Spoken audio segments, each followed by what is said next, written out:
First time నా ఛానల్ని చూస్తున్న వాళ్ళందరికీ welcome to the channel and please subscribe చేసుకోండి. మంచి మంచి వీడియోస్ అయితే పోస్ట్ చేస్తూ ఉంటాను. దేనిలోనైనా కన్సిస్టెన్సీ అనేది చాలా ముఖ్యం. మన లైఫ్లో కన్సిస్టెన్సీ అనేది చాలా మంచి మేజర్ రోల్ ప్లే చేస్తుంది కదా. సో ఏంటంటే నేను యూట్యూబ్ స్టార్ట్ చేద్దాము అని అనుకునేటప్పుడు ఛానల్ క్రియేట్ చేసినప్పుడు నేనైతే ఒక షార్ట్ అప్లోడ్ చేశాను.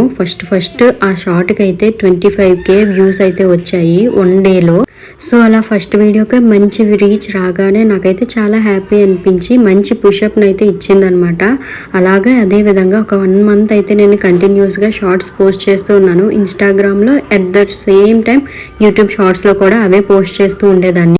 ఇంకా ఆ తర్వాత నా నెగ్లిజెన్సీ వల్లే నేనైతే యూట్యూబ్ షార్ట్స్ అలా పెట్టడం అయితే మానేశాను. తర్వాత మళ్ళీ అప్పుడప్పుడు పెట్టేదాన్ని అనమాట ఒక 2 మంత్స్ వరకు.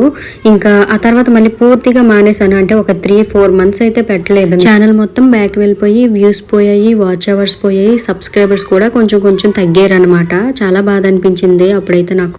తర్వాత కన్సీవ్ అయ్యాను. కన్సీవ్ అయిన ఒక 5 మంత్స్ వరకు అయితే వైటీ స్టూడియోని అసలు చూడనే లేదు. వీడియోస్ పెడదాము అన్న థాట్ కూడా లేదు. 5 మంత్స్ పోయిన తర్వాత మళ్ళీ నేను చండీగఢ్ వచ్చాను. చండీగఢ్ వచ్చిన తర్వాత మళ్ళీ ఒక్కదాన్నే ఉంటాను కదా, అప్పుడప్పుడు వీడియోస్ షూట్ చేసేదాన్ని. What I eat in a day అదైతే రెగ్యులర్గా పెట్టేదాన్ని. ప్రెగ్నెన్సీలో ఎక్సర్సైజెస్ అవన్నీ పెట్టాను. అవి ఒక డిఫరెంట్ స్టోరీ. ఆ జర్నీని అయితే నేను నెక్స్ట్ షార్ట్లో అయితే పోస్ట్ చేస్తూ ఉంటాను. సో మళ్ళీ అడుగుతున్నాను అనుకోకండి. వాటి కోసం అయితే మీరు ఛానల్ని డెఫినెట్గా సబ్స్క్రైబ్ చేసుకోండి. సో అలాగా 9 మంత్స్ వరకు నేనైతే వీడియోస్ పోస్ట్ చేసేదాన్ని, రెగ్యులర్గా పోస్ట్ చేసేదాన్ని అనమాట. What I eat in a day అని. సో ఆ వీడియోస్ బాగుంటాయి. ఒకవేళ మీరు చూడకపోతే మీకు ఇంట్రెస్ట్ ఉంటే వెళ్ళి చూడండి. దాని తర్వాత బాబుతో వీడియోస్, ఇంకా నా ప్రెగ్నెన్సీ జర్నీ వీడియోస్ అవన్నీ పోస్ట్ చేశాను అనమాట. అవి కూడా అప్పుడప్పుడు చేసేదాన్ని. ఇప్పుడైతే నేను రెగ్యులర్గా పోస్ట్ చేస్తున్నాను వీడియోస్ అయితే మాత్రం. సో అందుకనే నేను వీడియో స్టార్టింగ్లో చెప్పాను కన్సిస్టెన్సీ అనేది చాలా ముఖ్యమని. నేను అయితే కాన్స్టెంట్గా వీడియోస్ పెడుతుంటే చాలా మంచి రీచ్ వచ్చేదేమో అని అనిపిస్తుంది. ఇప్పటికీ నేను అది తలుచుకుంటూ కొంచెం ఫీల్ అవుతూ ఉంటానన్నమాట. నా వీడియోని తక్కువ మందే చూసినా సరే, ఒక 200-300 మెంబర్స్ చూసినా సరే వాళ్ళకి కూడా ఇది ఉపయోగపడుతుందని చెప్పి నేనైతే చెప్తున్నాను.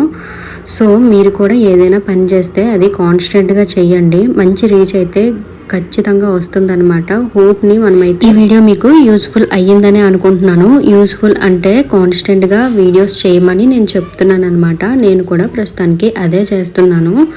సో ఈ వీడియో అనేది మీకు నచ్చినట్టయితే లైక్ చేయండి, షేర్ చేయండి అండ్ సబ్స్క్రైబ్ మాత్రం చేసుకోవడం మర్చిపోకండి. ఇంకో వీడియోతో మళ్ళీ కలుద్దాం. Until then bye bye.